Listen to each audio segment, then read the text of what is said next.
Es un año clave es un año de presupuesto y sería bueno preguntarse cuál será la postura del Frente Amplio al momento de negociar y también preguntarse cómo está siendo el vínculo de la bancada, por ejemplo, con el ministro de Economía, Gabriel Odone. ¿Qué se puede esperar de este año? ¿Qué se puede esperar de este periodo? Estaremos conversando con la senadora del Frente Amplio, Constanza Moreira, y también con los politólogos Camila Ceballos y Mauro Casa. Bienvenidas, bienvenidos. Así comienza la OE.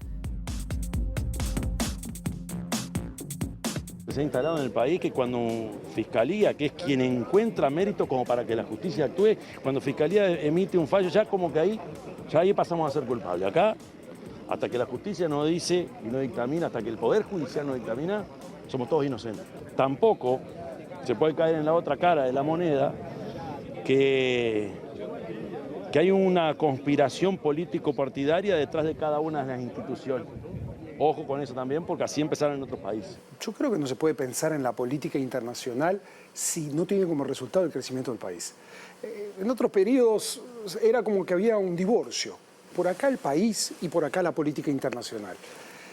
Yo creo que tiene poco que ver con las responsabilidades nuestras y naturalmente los mandatos que nos dio el presidente Orsi. Nosotros tenemos que trabajar en cualquiera de las acciones internacionales pensando en mejorar el escenario de ocupación, mejorar el comercio, mejorar la innovación, mejorar la tecnología, mejorar las inversiones. Solamente ahí se van a medir los resultados de la acción que nosotros podamos tomar en el mundo. Aquí lo que estamos discutiendo es de qué forma la actual oposición va a integrar los entes autónomos, los servicios descentralizados y también, bueno, por supuesto que las empresas públicas. En ese sentido, bueno, la respuesta fue que estaban dispuestos a votar las presidencias.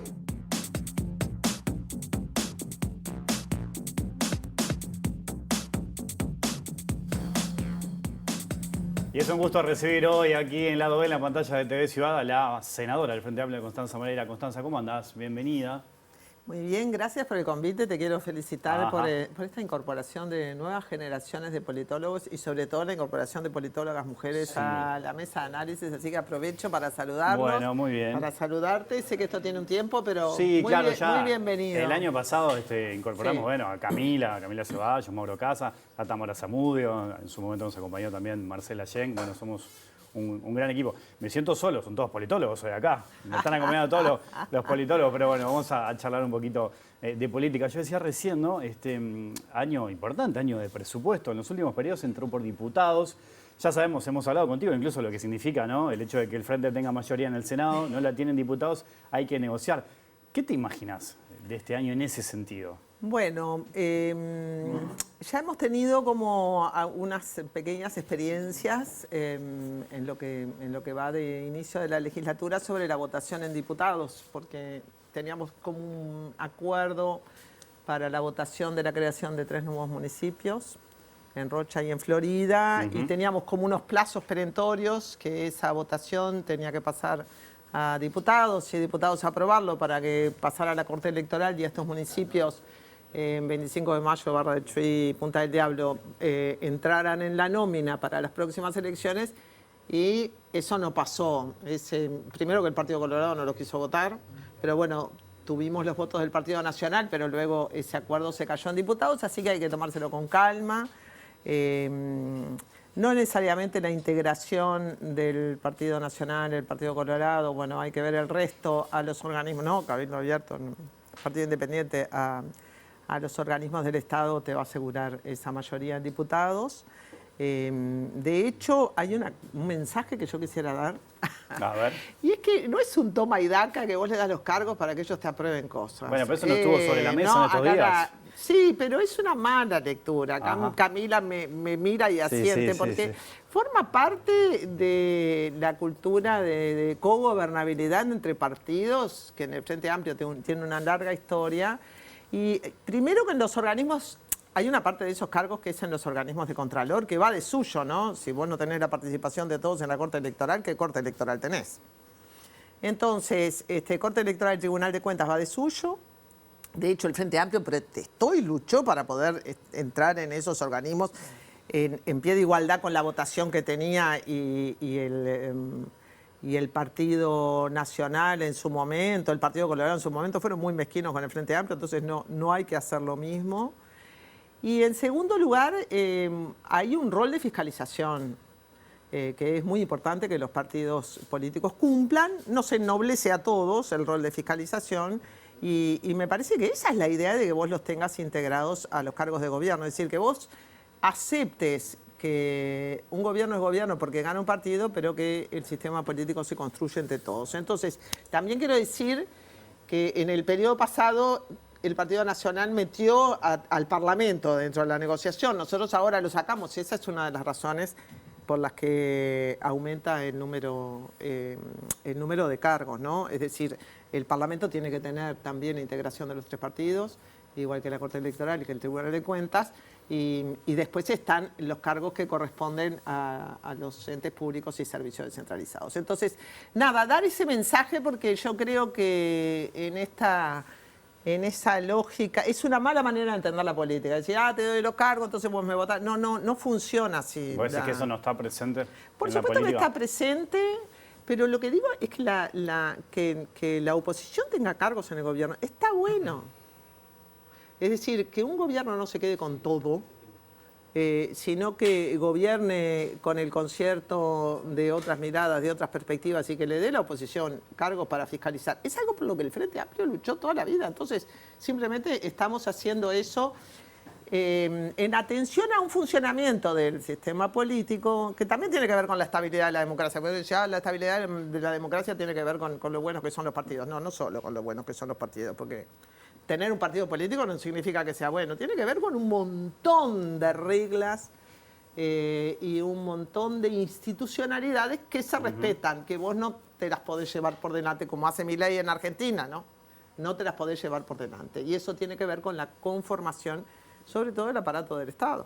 Camila Ceballos, ¿cómo andás? Muy bien. ¿Todo bien? Todo bien. Bueno, todo sobre este tranquilo. punto, ¿qué pensás? A No, ver. me parece muy interesante lo que señalaba recién Constanza hace un rato, porque recordaba una de las participaciones que habíamos tenido al final del año pasado con Chaschetti, cuando comentábamos cómo era el proceso de transición y cómo era el proceso de negociación de un nuevo gobierno y de conformación, ¿no?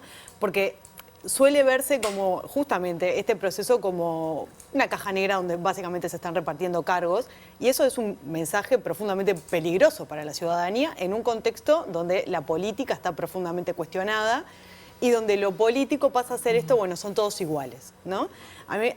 Entiendo muy importante explicitar el proceso de negociación que conlleva la política, porque justamente de eso se trata la política, de la cantidad de reglas formales e informales, que es construir un gobierno, construir la estatalidad. Entonces, es necesario que eso se vea como una parte estructurante de la actividad política y sobre todo de lo que es la cosa pública, ¿no? No se trata solamente de cuántos cargos van para uno para que vos me votes esto, porque no funciona así. No es eso lo que está en juego. Quizás lo que haya que hacer más hincapié, y por eso estos espacios son tan interesantes, en mostrar cómo es justamente la negociación política y el valor que tiene la negociación política, que no es en desmedro ni de la ciudadanía ni de la institucionalidad democrática que hay que proteger. Mauro, ¿cómo andás? ¿Cómo andás? ¿Todo bien? ¿Todo Un bien? gusto tenerte por acá de vuelta. Un gustazo estar acá y bueno, sobre todo compartir contigo y con las compañeras y con Constanza, que es docente nuestra. Y bueno, da un poco de vergüenza hablar adelante de Constanza. ¿viste? Ah, Como que- se siente Sí, se ve a mirar para otro lado. No creo. Es distinto cuando vienen Chasquete y eso que son de la misma generación, pero lo más chico, pero está. No, también fui profesora de Chaqueta. Por eso. Ah, es verdad. Son palabras mayores, no va a Ya comparar. está, ahí está. Con el cariño que le tenemos a Chasquetti. Bueno, ¿qué expectativa te genera este año a vos? Bueno, en general, bueno, pues, sorteo de Copa Libertadores de Peñarol positivo.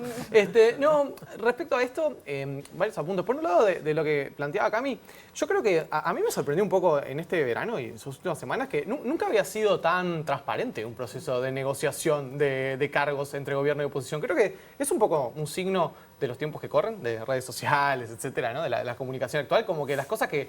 Hay tanta cosa que antes parecía como, eso era caja negra de la política, y ahora fue todo muy explícito, ¿no? Tuvo todo clarísimo, o yo quiero esto, o que es aquello. Me parece positivo, saludable. Creo que se resolvió rápidamente, se resolvió de una forma muy republicana entre gobierno y oposición, eso es positivo. También marca la tónica que, bueno, va a ser un periodo donde esta va a tener que ser la tónica, ¿no? De mucha conversación, negociar y, bueno, y sí, acercar posiciones. creo que lo interesante igual no está tanto en la discusión entre el gobierno y la oposición acá, sino que lo interesante va a estar ahora, los 40 cargos dentro de la oposición, porque la oposición acaba de definir algo que es un criterio que es bastante mezquino, tomando la palabra de Constanza, de los partidos grandes de la oposición frente a los partidos pequeños, ¿no? Para aclarar para la gente, porque no tiene por qué saberlo, bueno, los 40 cargos que va a tener la oposición se distribuyen obviamente de manera proporcional a los votos obtenidos, ¿no? Ahora, en esa proporcionalidad se podría haber buscado alguna salvaguarda para que los partidos pequeños, Cabildo Abierto, que va a tener 2 cargos, y el Partido Independiente, no les toque elegir tan abajo, porque al elegir tan abajo les va a tocar, digamos, el fondo de olla, está claro. O sea, les va a tocar los cargos que son los menos apetecibles en materia de gestión. Mieres ya lo reclamó hace un par de días. Dijo, bueno, podrían haber armado categorización con los cargos, ponderar algunos cargos por encima de otros. ¿Por qué? Porque lo que va a pasar es que justamente Partido Independiente y Cabildo Abierto no solo van a elegir últimos con pocos cargos, sino los cargos de menor importancia. Eso sería irrelevante si es por la suerte y el futuro de Cabildo Abierto y Partido Independiente, que me tiene sin cuidado. Pero sí me parece relevante por cómo va a funcionar la oposición, porque es un síntoma más de que esta idea de coalición en la oposición no tiene mucho sentido. Es algo que, bueno, lo conversamos en la radio hace unas semanas y yo también lo vengo repitiendo, otros colegas también, pero me parece que hay algo ahí que no tiene mucha lógica, ¿no? Las coaliciones son para ganar elecciones o para gobernar en el mundo. O sea, se hace una coalición con otro para ir a las elecciones o hacemos una coalición después de las elecciones para poder gobernar. Hacer coaliciones para oponerse realmente no tiene demasiado incentivo en términos estratégicos. Si tú sos un actor de un partido mediano o pequeño de esa oposición, no tenés demasiado para ganar supeditándote al liderazgo de otro opositor. Entonces, creo que eso está quedando evidenciado, por ejemplo, cuando nacionalistas y colorados no les están dando demasiada pelota a sus socios menores. Recordemos que en 2019 la calle Pou fue muy generoso con los socios menores. O sea, con el Partido Independiente, que había votado muy mal, le dio un ministerio, le dio un montón de cargos. Bueno, no parece que eso se vaya a repetir. ¿Sabés que el otro día Constanza Mauro en la radio arrojaba un elemento muy interesante, ¿no? Él veía que 3 ministerios importantes, 3 carteras importantes, Cancillería, el Interior y Economía, O'Donnell, Lubetkin y Carlos Negro, tienen los 3 un perfil técnico y no político, ¿no? Entonces ahí la pregunta que queda sobre la mesa es, bueno, ¿qué va a pasar con el Frente Amplio al momento de respaldar a estas figuras? ¿Qué lectura tenés vos de eso? Bueno, primero estoy de acuerdo con Mauro. Sí. Yo lo vivo ahí adentro, ¿no? En las caras largas. No voy a hablar de la oposición porque no me corresponde, pero hay un lío grande que tiene que ver con ser coalición en la oposición y con la generosidad o no de incorporar a los socios chicos cuando los recursos son pocos, ¿no? Porque cuando tenés todo un gobierno, sos generoso, pero... Y decir que en esta perspectiva politológica, claro, el Frente la tiene sencilla porque es un solo partido. Es tan distinto ser una coalición de partidos unidos por intereses electorales, pero no necesariamente por un programa común. Hacer un solo partido es enorme y se ve en este tipo de negociaciones. Pero ser un partido, nosotros también tuvimos dentro del Frente Amplio nuestro propio proceso de distribución de cargos, que también fue, quizás no fue tan transparente, pero tuvo una proporcionalidad en relación a los votos. De hecho, se fueron repartiendo los cargos a partir del Senado, de las elecciones de Senado, y efectivamente allí tenemos, al menos tenemos 2 ministerios de personas muy cercanas al MPP, muy cercanas, no sé si ideológicamente, cercanas a los cuadros más importantes del MPP, que son, bueno, Jorge Díaz y seguramente el fiscal Negro, que yo realmente me alegro muchísimo, además de su designación. Es una excelente designación para un ministro del Interior y rara y diferente a las que se hicieron en el periodo pasado, porque le pone una perspectiva más normativa al Ministerio del Interior, menos represiva y más normativa, y sus declaraciones han ido en ese sentido. Y O'Donnell, porque O'Donnell es el gran cambio. A mí me han pasado preguntando por O'Donnell, por todo lo que he dicho sobre O'Donnell. Es como una telenovela que no termina. Ahora le he dado un cariz más positivo porque ya estoy cansada también de que me pregunten, ¿y usted cómo se lleva con O'Donnell? Bueno, entonces digo lo que veo. Y lo que veo es que antes vos tenías un equipo político de la economía, que era el equipo Astori. Sí. ¿Eso qué quiere decir? Que Astori funcionaba como cabeza del equipo económico, como primer ministro muchas veces, como jefe de gabinete, o sea, tenía un rol que O'Donnell no lo tiene.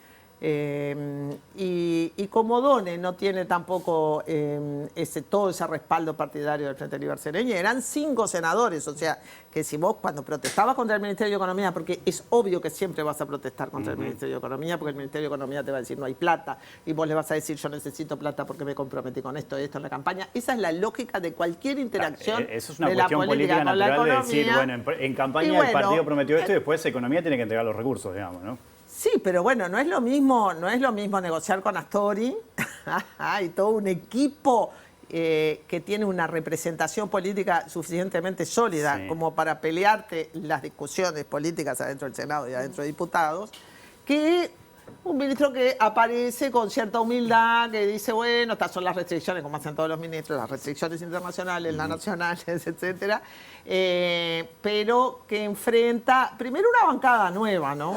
De hecho, se reunieron el otro día, ¿no? Nos reunimos el otro día. Una bancada nueva donde están todas las preocupaciones de todos los representantes del interior, de la frontera, es decir, vos tenés una cartera de problemas que no está siendo reducida por ahora. Y además tenés un buen programa, porque la verdad que el último programa del Frente a mí me gustó y allí se comprometieron muchas cosas. Entonces, viste, vos vas con el programa, como quien va con la Biblia, y decís, mirá que necesito aumentar el fondo de vivienda, lo necesito duplicar. Por ahora O'Donnell dice que sí, no quisiera estar en sus zapatos para armar ese presupuesto, porque además, y ahora voy finalmente a lo que me preguntás, a la síntesis de esto, cuando armás el presupuesto, la oposición te va a pedir cosas, te va a pedir cosas. Eso también hay que transparentarlo porque esto va a pasar. Es decir, esos 2 votos que te faltan, algunos, ¿quién se va a animar a negarle presupuesto a la educación? Suponete. Pero yo ya me veo las discusiones sobre seguridad, porque, viste, con toda esta posición, yo me voy a oponer, obviamente, ya lo dejo claro, pero la oposición va a pedir mano dura, más policía, más presupuesto para los militares. Entonces, allí, en diputados, con una bancada que se renovó el 60%, pero también la de ellos se renovó, se va a producir una negociación muy compleja en la cual el ministro de Economía va a tener que sacarle punta al lápiz, pero también allí Alejandro Sánchez, el propio Jorge Díaz, y me refiero también a la bancada del MPP, que son 2/3 de la bancada del Frente Amplio en diputados, no en Senado. En Senado, olvídate, en Senado estás en el paraíso porque tenés 17. Aunque tenés los pesos pesados del Partido Nacional y un Partido Colorado grande, pero ya no tan unido, ni el Partido Nacional ni el Partido Colorado, decís vos ahí tenés mucho juego para hacer.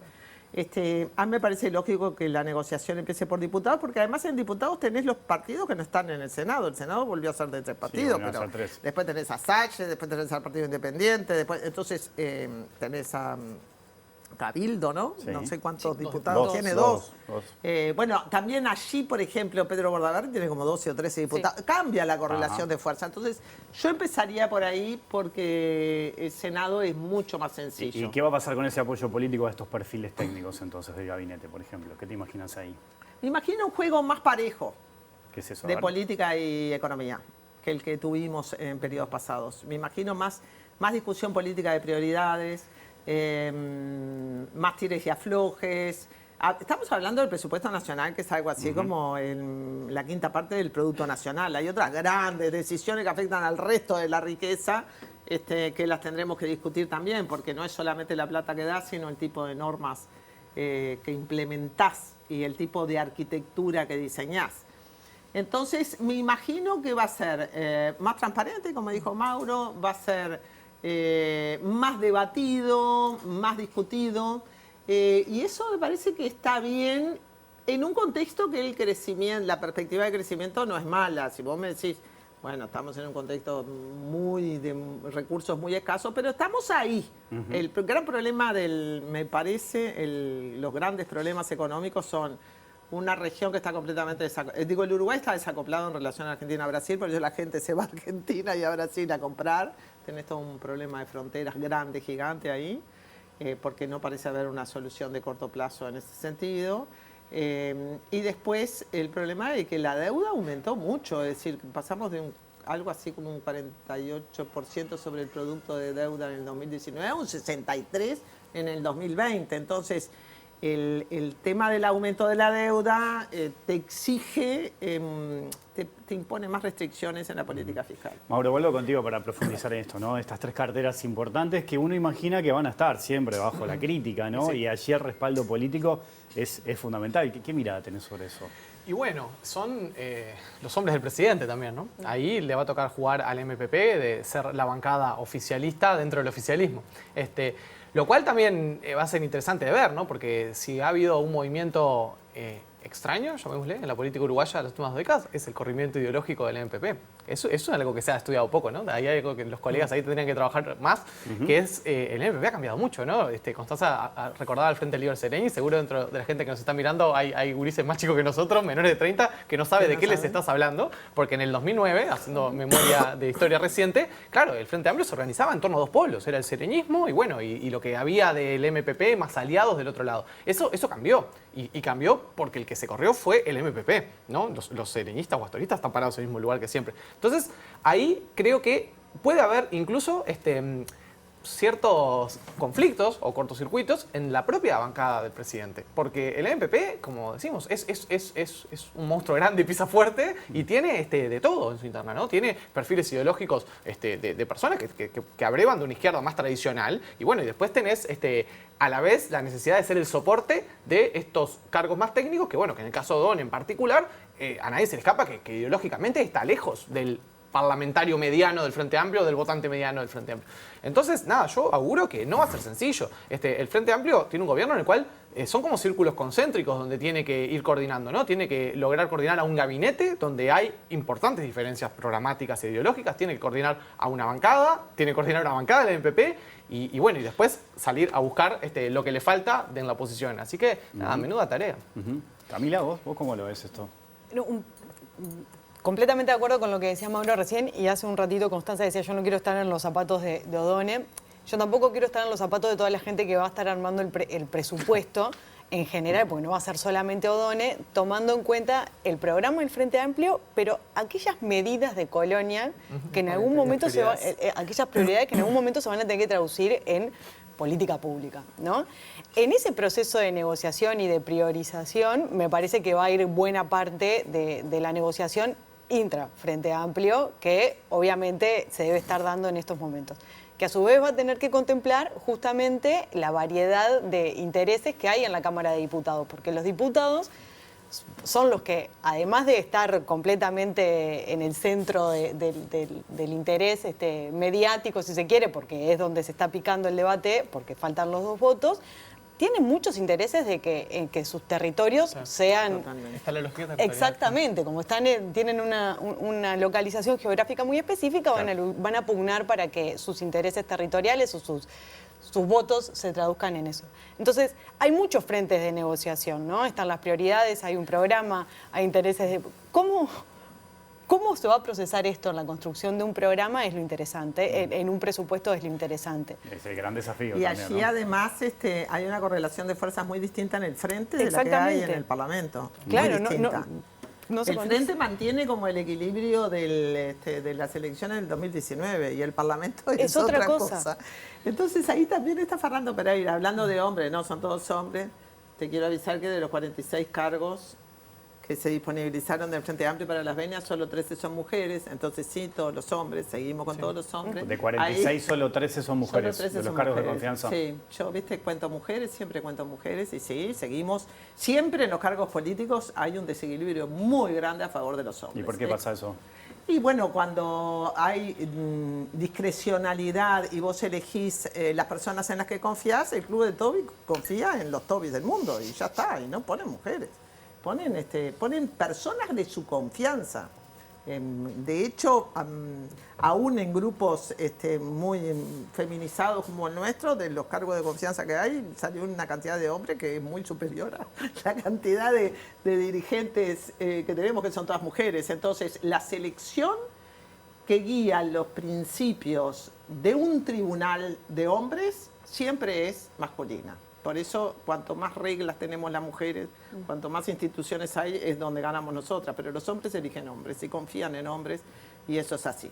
Pero sacando esto, el Frente Amplio tiene un equilibrio distinto, y allí el rol de Fernando Pereira va a ser importante, porque en general siempre cuando las papas quemaban, los líos se llevan al Frente Amplio. Te pongo el TLC con Estados Unidos.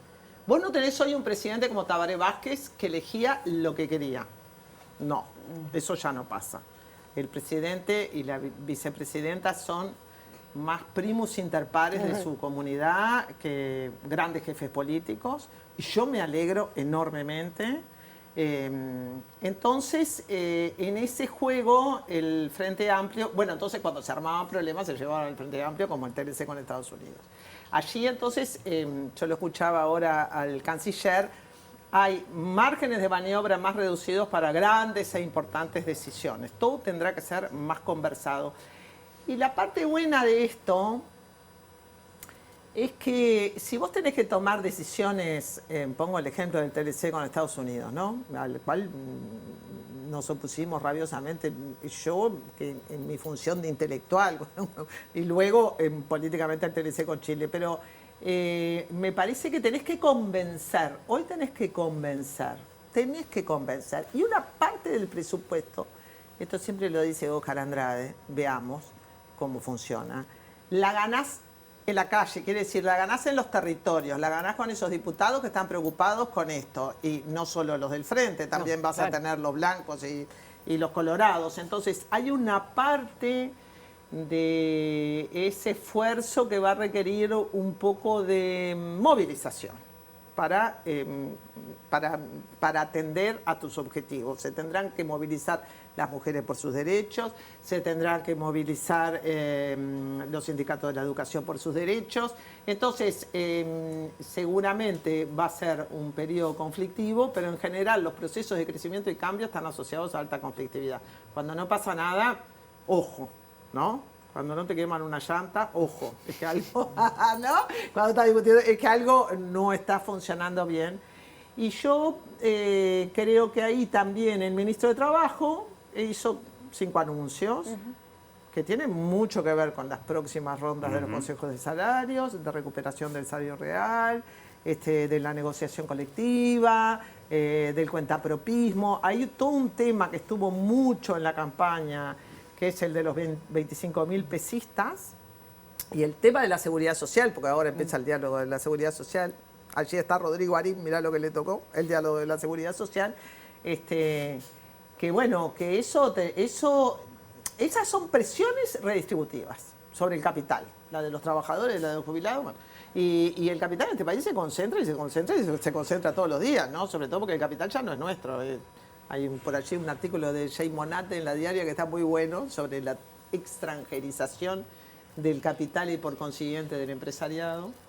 Y a mí me parece muy bien que la presión redistributiva aumente y aumente a través de la movilización y de la organización, porque este país aumentó la desigualdad, este país aumentó la pobreza y este país aumentó la concentración del capital y sin duda la concentración agropecuaria, etcétera, etcétera, la concentración de la tierra. Entonces, que vos tengas presiones redistributivas por lo social, organizadas y qué sé yo, a mí me parece muy bien. El tema que está marcando la agenda en los últimos días es el caso de Sossi, ¿no? ¿Qué reflexión te genera ese episodio? Porque lo podemos también llevar a la política en general. El caso de Sossi es el iceberg. En el caso de Sossi es el iceberg. Lo que hay abajo es así de grande y es la política clientelar. En el territorio nacional está todo el tema del ingreso por concurso a las intendencias, que lo queremos sacar y que lo vamos a sacar.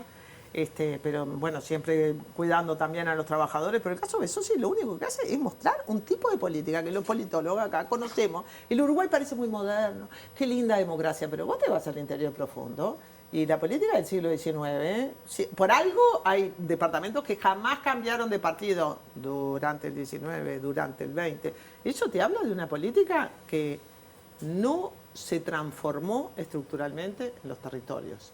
Siguen siendo los mismos nombres, las mismas figuras, las mismas familias, Digo, nosotros que siempre nos jactamos de esa política moderna, yo creo que esa política moderna no está en buena parte del territorio y que lo de Besosi lo que muestra, más allá de él y del caso concreto y de cómo se dirima, es que existe una estructura de política, de arreglos informales, de discrecionalidades, de favores, que bueno, caen unos y no caen otros, pero eso está incrustado en un sistema de gobiernos departamentales que no tiene los controles que tiene la administración central.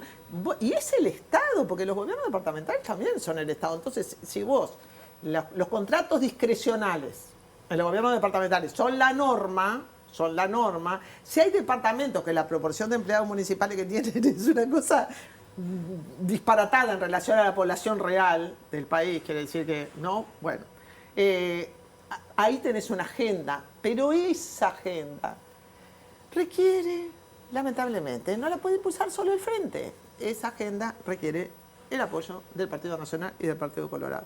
Yo creo que el Partido Nacional tendría que reflexionar, a partir de todos los líos que tuvo en el periodo pasado y de los que está teniendo ahora, de que debería avenirse a una regla de transparencia y austeridad, porque los escándalos van a seguir porque estamos en época de judicialización de la política. Entonces, los escándalos van a seguir. Afecta a todo el sistema político y los afecta muy especialmente a ellos, que son los que detentan el control de la mayoría de los departamentos del país y de la mayoría de los municipios del país. Esto no va a parar. Si no se hace una transformación radical de las reglas, van a haber muchos casos Besosi. Pero voy a decir que casos como el de Besosi se van a repetir o se están repitiendo. Ya hubo en el pasado y siguen habiendo ahora y tienen que ver básicamente con contrataciones irregulares, con traspaso, ahí hay un traspaso de fondos irregular. Todo eso durante mucho tiempo en el país no fue irregular, ¿no? Ahora, ¿no estaba naturalizado eso también? Pero es ilegal. También está naturalizada la violencia doméstica y es ilegal. Es ilegal. Y vos para eso tenés que lograr que esa legalidad penetre a los gobiernos departamentales que deben dejar de ser aparatos al servicio de los intereses políticos partidarios. ¿No debería mismo el sistema político hacer una autocrítica? Es decir, lo que está pasando hace años. Por supuesto, hace mucho que está pasando, hace mucho. Una cosa es Montevideo, que tanto la critica Montevideo, pero Montevideo se ha dado un conjunto de reglas razonables, puede mejorar y mucho, ¿no? Pero, o sea, y ni te digo la administración central. Vos en la administración central tenés algunas designaciones directas, las que tenés son las de los cargos, esto que vemos ahora, pero no tenés compensadas designaciones directas, tercerización de servicios. Bueno, hay una parte de eso, vos tenés razón, hay una parte de eso que vino en los años 90 con la idea de poco Estado, tercericemos todo. O sea, no puede ser que vos estés contratando a la gente a través de una unipersonal. Y eso pasa, y pasa en todos lados. Y afecta a los derechos de los trabajadores. Ya sabemos, ¿no? Los contratos irregulares. Eso, hay que terminar con todo eso. Hay que terminar con todo eso porque se perjudican los trabajadores, porque va contra la legalidad y porque si querés ser un país de primera, que era aquel ejemplo, ¿no? ¿Te acordás la consigna de Mujica, el país de primera? Si querés ser un país de primera, tenés que reducir el clientelismo político y solo lo podés reducir a costa de vos renunciar a los recursos de poder y los recursos económicos que te permiten tener, me vota porque le doy un cargo, porque le consigo. El día que en Uruguay, la gente en Uruguay en una encuesta de opinión pública te conteste, ¿qué es lo importante para triunfar en la vida? Te diga la educación y no los contactos. Por ejemplo, ese día habremos empezado el camino de ser un país de primera.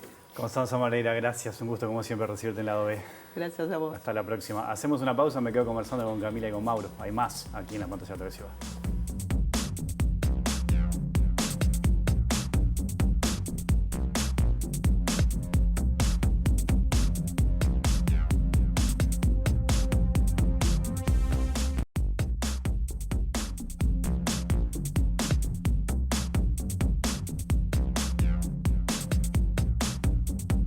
Aquí en Lado B, en la pantalla de televisión. Sigo conversando con Camila y con Mauro. Bueno, quedaron algunas cosas del caso Besosi. ¿Por dónde quieren ir? A ver. Bueno, a mí me gustaría decir dos cuestiones respecto al caso Besosi, que siempre cuando surgen estas cosas como el caso Besosi, el caso Astesiano, pero en realidad están mostrando como la profundidad que comentaba Constanza hace un rato de las zonas grises que tiene nuestro Estado, ¿no?